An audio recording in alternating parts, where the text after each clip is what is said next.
Chances are you'll honestly be surprised when you find something so beautiful and well crafted in such a chaotic song.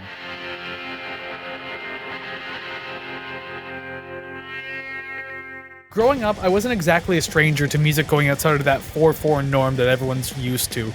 Prog rock became a big thing for me, especially as I was discovering bands such as Rush, Yes, and Primus.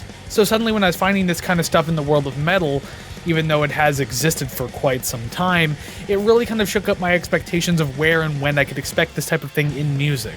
Of course, in the mid-2000s, metalcore kind of blew up everywhere onto the scene, especially to where I'm local to. I'm in southern Ontario in Canada, and a lot of bands came out of that era, so it wasn't uncommon to suddenly hear a bunch of bands go for a bunch of weird tempo and time signature changes. I started listening to bands such as Protest the Hero, Between the Buried and Me, and most notably, the Dillinger Escape Plan. Dillinger was the kind of band that while I was in high school, I hadn't yet heard that kind of chaos and insanity in any type of the metal I was listening to at the time. The insane piling of noisy instruments, the crazy style and pacing change-ups at any given moment, Dillinger was an incredibly exciting band to discover during those years. As I was getting into them, like most people who were already listening to them at the time, I noticed slowly that they began to grow and evolve their sound over time, be it through several lineup changes, more of a focus on melodic passages rather than just blistering chaos. It's almost as if their sound was suddenly becoming more accessible. Now, obviously, I got into them when exposed to their earlier works, but when albums such as Ironworks and Option Paralysis dropped, some fans took issue with how suddenly quote-unquote mainstream they became. I never personally felt the disdain for the sound, though, because we were still being given that harsh mathcore, metalcore insanity that we've already known, but now we're being given a look into their more melodic and compositionally songwriting capabilities. We're being given catchy hooks and riffs. We're being given just more verse-chorus type stuff, so it's just a genuine good mix of both. One in particular that caught my attention and gave me a little bit of all of those things was, of course, Farewell Mona Lisa.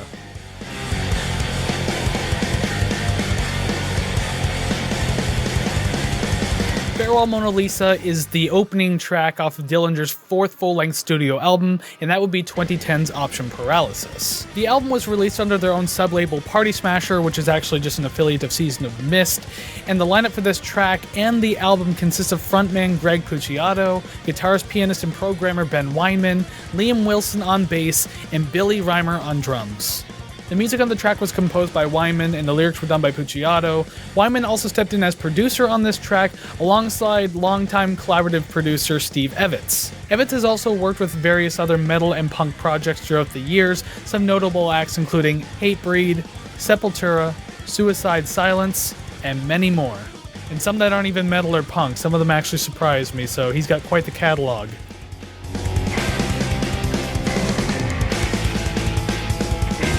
And going through the lyrics, you can pull a couple of different messages from them, though it can be noted that regardless, they tend to venture down the same basic path. The key theme of the song has to do with people being afraid of change. The past is always being romanticized and ideas are always being recycled and brought back over and over again. Meanwhile, brand new ideas are always being shot down due to the lack of familiarity with them. In an interview on the Kerrang! Podcast back in 2010, Greg actually said the following about the song. Farewell Mona Lisa is an observation that right now we live in a cultural depression and a lot of the great ideas we've had from a cultural standpoint are in the past. It's a shame that looking backwards right now seems to be more thrilling than looking forwards. There's some lines in the song that reference people's unwillingness to accept growth and change and things like that. He also references in this interview that this holds true to certain Dillinger Escape Plan fans who felt that the band was moving farther away from the more hardcore sound of their earlier albums such as Calculating Infinity or Miss Machine, even though all they really did was grow and experiment more with an album like Ironworks, while still incorporating their trademark craziness.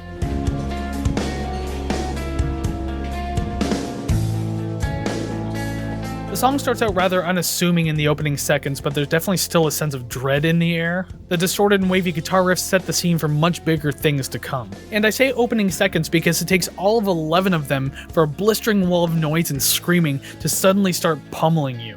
The unrelenting intensity matches well with the overall frustration and anger that are present in the lyrics. The harsh dissonance matched with the furious pacing is essentially an anxiety trip reaching its boiling point. Even with how purposeful and calculated the composition is, I love how it has an almost careless and primal power to it. It's so raw and messy sounding, with dead notes and accidental harmonics everywhere, but that's what really helps pile drive the imagery of this track home. The dual off-tune guitar scaling by Ben is so dizzying, but it sounds amazing. In a moment where the song could have stopped even for a second, it just continues to dive further and further into anarchy. So you're 2 minutes in, and you feel like you've been beaten up, overwhelmed, and you're probably even a little scared, and you know what? That's actually okay. I'm sure a lot of people felt that way in the beginning. But then it suddenly just goes quiet. The song falls into a dreary and haunting feeling of a lullaby section. The drums still keep a heavy punch while the bass runs at a much calmer and smoother pace. The emphasis is brought to the clean and quiet guitar passages, though. When I mentioned this portion feeling haunting, the guitar really makes this a reality, and even with Greg's far more tame and subdued vocals in the middle section, as brief as they are, they still add to that whole feeling of like false sense of security and make you feel like suddenly everything's like fine to an extent. Of course, the piece isn't held long before getting loud and heavy again. The insanity brought through the first half of the track isn't necessarily brought back, but the anger and intensity are still very much present. In a way, the screaming almost starts to feel more raw and animalistic, like far more than it did in the beginning of the track, and you can even start to hear the exhaustion in the performance at this point, with the pace especially because it's still like a slower pace and just unrelentingly heavy though.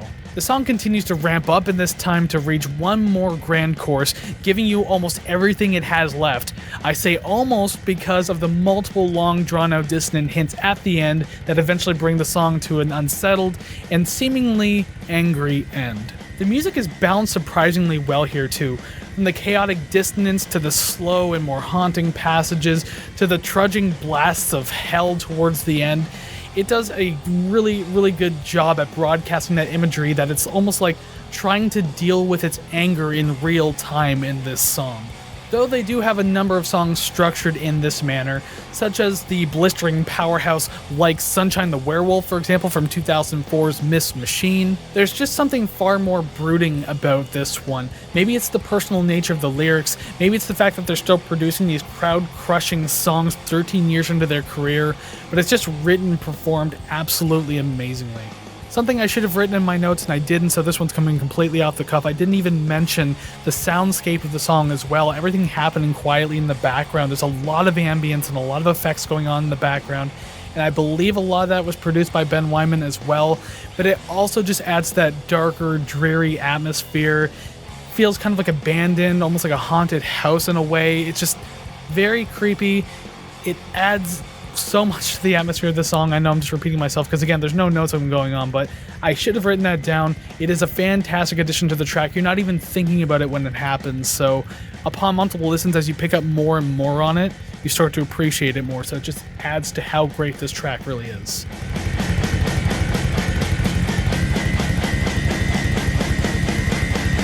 With a song of this nature and style, it's obviously not going to be for everyone, but there's something about the variation of the fast and dizzying passages, the slow yet sad and beautiful passages, and just the all-out more metal-sounding portions of the song.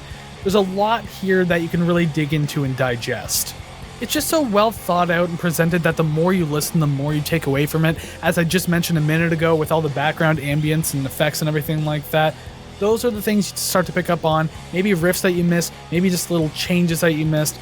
You get a lot back from this the more you listen to it, and that's what makes it fantastic. You almost feel drained after listening to this track because this really works as one big emotional roller coaster, and that's not really saying too much considering Dillinger is known for writing very fascinating, challenging, explosive, and fun songs. Each release up to Option Paralysis felt like they were venturing more and more into experimental territory, while never giving up the integrity of what they built themselves on. And a song like Farewell Mona Lisa, for example, along with a good number of other tracks on this particular album, are a really excellent culmination of 13 years of progression, growing, and just a fearlessness to explore.